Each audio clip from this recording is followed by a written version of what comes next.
enquête mu doon dossier boo xam ne ñëwati na dooleeku ci ay dossier scientifique yu mu jëloon daal di koy jébbal yoon dossiers yi nag toll na ci 20 dossiers mooy la scientifique daal di jëloon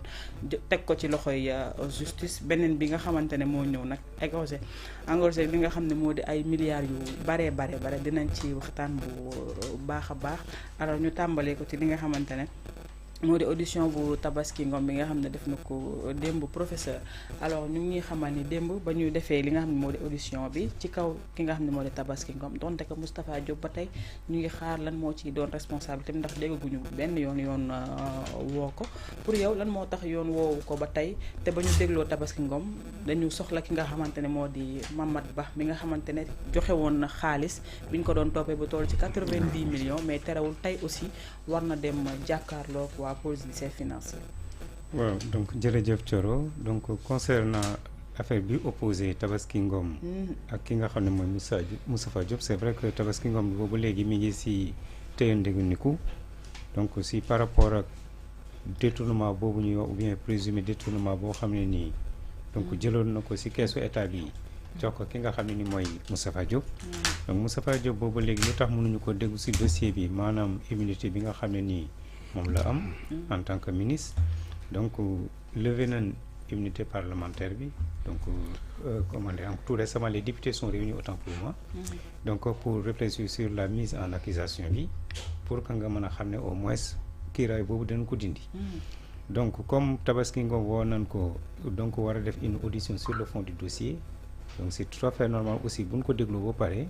kii nga xam ne ni mooy député maire Moustapha Diop moom it dañ ko déglu sur le fond du dossier avant ñu def ce qu'on appelle une confrontation. mais côté boobu nag ñu bëri dañ ci réeree mbir parce que dañu jàpp ni Moustapha Diop levé woon nañu fi immunité parlementaire am ba affaire tabaski bi jugee mais bi tamit ci dossier Covid 19 bi ñu levé waat immunité parlementaire am muy 2 fois te ba tey wuyu jéegul yoon. waaw xam nga c'est 2 faits différents parce que toujours député la est-il que buñ koy topp sur un fait différent jaadu na ñu jaar assemblée nationale pour lever immunité bi parce que une première levée de l'immunité boobu c'était donc le fonds force Covid-19 bii aussi nga xam ne affaire Tabaski Ngom la il faut que ñu jaar foofu si naataangoom yi pour ñu lever son immunité mais boo xoolee justice dafa am lu muy doxee mais dogguma la foofu attention parce que bu Tabaski bi je pense que moom moo tax ñu njëkk a lever immunité parlementaire am. waaw boobu leen njëkk a lever après ñu ñëw fii ci biir donc man nag je me demande pourquoi ba ñu njëkkee lever immunité parlementaire am li ñeewal dossier Tabaski Ngom yoon woowu ko directement lan moo waral taxoon néegandiku bi am ci ba beneen lever immunité parlementaire am ci wàllum Covid 19 bi. waaw xam nga boo xoolee si doxalinu yoon. maanaam comme kële nañ njëkkoon a téye par rapport au dossier parce que mën nañ wax ne c'est la personne centrale donc moom moo tax li lépp am donc bi nga xam ne placé nañ ko sous mandat de dépôt il faut que ñu entendre que d'abord sur le dossier donc bi mu nekk dañ ko convoqué sur le fond du dossier maanaam juge bi bu enquêté li nga xam ne ni moom déglu na ko ba pare donc kële di Moustapha Diop dina ñëw aussi donc répondre sur le fond du dossier loolu su paree nag il faut confrontation am donc ñoom ñaar donc par rapport aux éléments donc du dossier sur le fond avant que juge bi nag di am beneen dogal bu muy kii. parce que kon ñoom bu ma la déggee lu yàgg danañu daje ñu dégloo ndoo leen. oui confrontation si dossier il faut mu am. donc devant leurs avocats. mais dans un premier temps il faut que kii nga xam ne nii mise en cause la ñu entendre que c'est le fond du dossier d'abord. juge bi bu demee si loolu ba pare mu leer na pare nag kii donc kii di Moustapha Diop aussi dana taxaw si ki nga xam ne nii mooy juge bi mu entendre sur le fond du dossier. loolu si pare nag dañ def genre confrontation et sur la base de cette confrontation nag moom lay tirer les conclusions. d'accord voilà. Am na solo alors doyen démb ci audition bi li fa tukkee. mooy ci base confiance parce que démb am na lu ñu doon wax jëm ci levée de fonds yi état bi def nga ne confiance moom mooy lal bépp relation. donc ci confiance boobu nga xamante ne moom la Tabaski am parce que bu ñu ko déggoo ci audition bi nee na confiance bi nga xamante ne moom la am ci waa ji di Moustapha Diop ba mu tax mu ne ko woon dinaa la protéger ci bépp circonstance mu daal di koy lebal lu ëpp 700 millions. 700 millions yooyu nag li nga xamante ne def na ci décharge benn 200 millions la donc 500 millions yi. kenn amul traçabilité en fait te loolu yëpp da koo génnee ci li nga xamante ne moo di trésor public te ku wax trésor public xam ni alalu réew mi lañ fay daal di denc mu doon histoire d'amour bi nga xamante ne moom nga waxoon moo rendre aveugle à cette femme de Tabaski Ngom loolu moo ñëwaat sur la table démb bu ñu sukkandikoo ci audition bi waaw c'est vrai que wax naa si wax ne la moo ko rend aveugle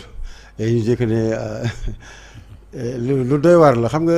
yoon nag yoon sóor na ko muy message muy audio bu fekkee ne jot nañ ko seq seen diggante parce que xam nga fu loolu jaar moom il faut mu am trace te boo amee trace rek yoon mën na see sukkandiku pour xam ne lii daf koo dugaloon pour jéem a ndax ki mu seqal c'est vrai que dañuy wax ñu ne le cœur a ses raisons que la raison ne connaît pas. Oui. Non, xam na ko il existe un langage pour se définir, c'est ce qui a créé la liberté d'expression. Vous savez góor dina nax jigéen ci loolu mais bu ko mënoo prouver loolu beneen cas la le juriste est là loolu yoon am na lu mu ci wax mais li ma gêné mooy ñun mooy mu la lay wax dafa mel ni nekku ñun ci république. te xam nga Sénégal ni mu doon doxee bu ñu ne diwee sa ministre kilifa gi soxla na temps comme 200 millions yooyu feeñ na rek man de accordé naa ko bénéfice du doute lu mu wax man pour man nekk na ndax dañu warul seq loolu ça ne doit pas se faire ñoom ñaar dañu war a seq loolu li ñu war a seq mooy liggéey bu liggéey bi jeexee ku nekk dem dox sa yoon. comme nag dem sur la base de la relation amoureuse. waaw non moom laa la wax xam nga léegi nag man ndaw si dama ko yërëm parce que boo liree histoire am dama ko yërëm parce que jàng na jaar na si situation yu difficile pour exciter fii mu yegg si loolu moo tax yàlla na yàlla def soxna yi aussi di taseeg des gentlemen les gentlemen ne détruisent jamais la vie d'une femme. mooy ñu dul use the mind en fait. waaw non mais ñu dul use the mind. tu sais que parce que boo déggee audition bi li Tabaski Ngom wax day mel ni comme si que dañ ko utiliser. mais évidemment. waaye jigéen dafa fragile. mais Thioro c'est vrai que xam nga am na loo xam ne nii man je dis qu'elle a été trop naïve. même si elle a été victime. mais naïveté bi amul bi moo koy déterminer. voilà xam nga justice du kii xam nga li ñuy wax ne la justice donc moom du appliquer la morale. droit lay appliquer c'est la loi parce que li ñuy wax quand le droit passe par la porte la morale va sortir par la fenêtre.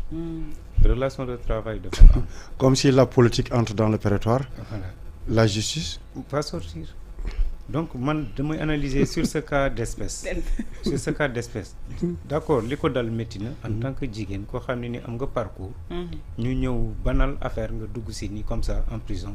yàq sa vie donc vraiment métti na trop. mais aussi moom bu xoolee jaar-jaaram ak xaalis ni ñu ko war a génnee en tant que inspectrice am na loo xam ne du si waru si dugg nit ki bu soxla même bu nekkee sa supérieur nañu respecter la procédure donc de décaissement bu amee traçabilité boobu ëllëg lu si mën di xew donc ñu xam ne au moins y a une preuve mais mënuma génne xaalis jox la ko en liquide administration du fonctionner noonu donc c'est la première erreur qu'elle avait commise donc loolu moom li ñu koy wooyee xëy na juge bi li mu koy kiiyee par rapport au dossier donc dañ koy topp li nga xam ni détournement donc de deniers publics la donc xaalis boobu aussi boo ko jëlee joxe ko lebale ko ki nga xam ne su supérieur la donc amu si benn sañ-sañ boo xamoon nga ko jël lebale quel que soit en tout cas vos relations li nga wax parce que ce sont des relations qui sont externes. je suis entièrement donc d'accord au fonctionnement c'est des faits mais ñaata nit ñoo jël seen xaalis ci service jox ko nit lebal leen avant échéance ñu ñëw delloo ko c'est des pratiques non dama leen c'est notre modèle sociétal qui a des problèmes ñun ñëpp ay sénégalais lañ c'est-à-dire avant ngay am fonction bi tu es sénégalais suñu modèle sociétal bi moo andi loolu regarde ce qui s'est passé en Gambie il y a le gendarme qui dit que ne moom chef am moo na ko jëlal ceeb bi donc moom comme chef am la lu mu ko sant da koy def alors radié nañ ko des côtés de la gendarmerie mooy problème bi am avec notre sécurité en Gambie avec le président gambien waaw xool parce que fii noonu lay doxee c'est-à-dire il faut ñu ramener le droit gis nga si le droit est lu ba nga xam ne tey yow mi nga xam ne subalterne nga sa chef bu la santee lu dëppoo la yoon da nga mën a bañ te dara du la si fekk da nga koy def. moo tax il faut ñu. léegi nag moi je dis réformer à travers réformer suñu administration. waaw foofu laa doon wax parce que yi genre wu fay ça peut garnir notre administration. xam lu tax ñu war ko réformer. oui moi je dis que tout ce qui est régie financière dañ leen war a génne si langue politique. bunu sécurité établir ay incompatibilité parce que mënuma concevoir yow ñu lay dégg suñu koom nga war koy saytu bés boo demee ba am casquette politique te am conflit d'intérêt ñaareel bi par rapport au financement donc de la campagne électorale loolu aussi nañ ko xool bu baax donc parce que souvent il peut y avoir un financement occulte professeur donc mais loolu moo tax ñu bëgg a digitaliser administration bi wala loolu du doon solution wala ko mën a joyantu maanaam loolu suñ ko defoon au niveau du trésor scandale yu bëri danañ ko mën a éviter bi nga xam ni man même bu ma nekkee un inspecteur du trésor yenn décaissement yi mënuma ko def donc dañuy établir ay incompatibilité foofu ça c'est pour éviter parce que on apprend toujours sur ces erreurs ça sont des erreurs donc de l'administration donc ça permet une fois que ñu régler dossier yi ëllëg si biir ñu def ay assises yoo xam ne ça permet donc d'apporter une refonte donc du système administratif du système judiciaire. Voilà, merci. Je pense que loolu mooy solution bi président wax ni dañuy digitaliser li nga xam ne moo di administration bi. donc que dina am peut-être ay failles yu des yu ñu war a doyal. gis nga failles dara du lu xoolal problème de formation la pilotage à vie ak le manque d'orthodoxie administrative. gis nga dans la formation muy ngay gendarme mun ngay procureur mun ngay avocat gis nga da nga am benn ligne administrative booy def nit ki ci sa liggéey ngay juum mais gars yi ñu ngi lay noté dafa am poste yoo xam ne nit war a faa yegg bay jaay ceeb. mais est-ce que ñi doon noté ñi doon noté mais c'est là où je dis que ne problème de formation la. xam nga bu fekkee ne pilotage à vie dafa nekk ñun si li ñu nekkoon kenn xamatuloon ndax république wala du république. vous savez quand même le cas Doro Gueye dafa am mais j'ai dit non tey ku ayoon maam bu naa ma fal. généralement bu naa ma fal wala nga yee Waly Faye mais dañuy sibiru parce que un officier warul seq ak gars yi bay ñu naan la kaay fii kaay témoin ce n'est pas correct ce n'est pas normal loolu warta am foofu laay waxee ne même aujourd'hui même si réforme yi ñuy def nii nañu arrangé wu aussi ba tamit aucun homme politique sénégalais dootul réfectionner benn établissement public du Sénégal amul nga romb yaag gendarmerie bi yenn bokk koñ peinture ba rouge na nga ñëw jël sa xaalis non les politiciens sénégalais moom nañ def en sorte que yenn postes yi ku si def yenn njombe yi dootoo fa jege mais aussi ki ñuy jox postes yi aussi ñun ni ñuy dekkee seen xaalis moo yomb te facile. y a cette légèreté qui ne s'explique pas. yow xoolal par exemple tey même audit da ngay dégg le ministre de la justice buy wax da ngay foog ne moom mooy ministère moom li muy def moom lay wax boppam il ne parle pas du ministère mu négocier mu dugal mu def lii non alors que xaalis boobu dugg biiram ba mu toog après mu delloo ko mais xaalis bu ëpp loolu dugg na bureau Mamadou Ismaïla ngay wax Ismaïla xaalis bu ëpp loolu dugg na bureau Mamadou Dia mais Mamadou Dia waxaloo ki ko andil parce que Mamadou Dia il devait faire Dakar les chantiers tubaab moo ñëw dugg teg mais dafa génn au gendarme yi ñu jël ko yóbbu c'est à partir de ce moment que ces problèmes ont démarré parce que tubaab bi mu dem Senghor dirigé wul Sénégal Mamadou Dia mooy diriger Sénégal voilà ce qu'on attend des hommes politiques moo tax dans le choix des hommes ñiy taxaw ci kanam nañu nekk ñu set nañ nekk ñu yiw ñu nekk ñu clair def itinéraire boo xam ne mënoo soo teg baaraam mais bu fekkee ne dëkk da ngay dem ba boo defee toj ngay am échelon buñ la jiiñee dara boo ñu toogee tuuti ñu ne le ministre mais dëkk boobu ña nekk sa suuf nekk di jàng dañuy jàpp ne loolu mooy la bonne graine or loolu ce n'est pas bien dans un pays da ngay mel ni na Rambo menoon jógee soldat ba général wala yaay Falelu Keete nga xam ne ba muy nekk